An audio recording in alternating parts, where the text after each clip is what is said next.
আলহামদুলিল্লাহ, আল্লাহ তাআলার দরবারে অসংখ্য সুজুদ ও শুকরিয়া আদায় করি। আল্লাহ পাক রব্বুল আলামিন আজকের দিনটাকে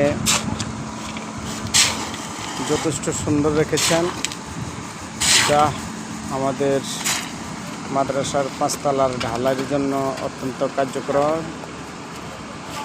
অত্যন্ত কার্যকর হচ্ছে। আজকের দিনটা অনেক সুন্দর যাওয়ার কারণে আলহামদুলিল্লাহ আমাদের নতুন ভবনের পাঁচতলার কাজ চলতেছে।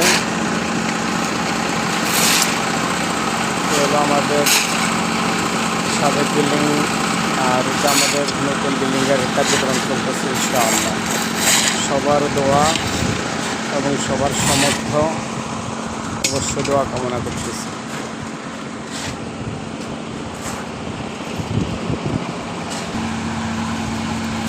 এলো নতুন ভবনের কাজ চলতেছে। ঐতিহ্যবাহী পশ্চিম কাউনিয়া বায়তুল আমান নুরানি ও হাফিজিয়া মাদ্রাসা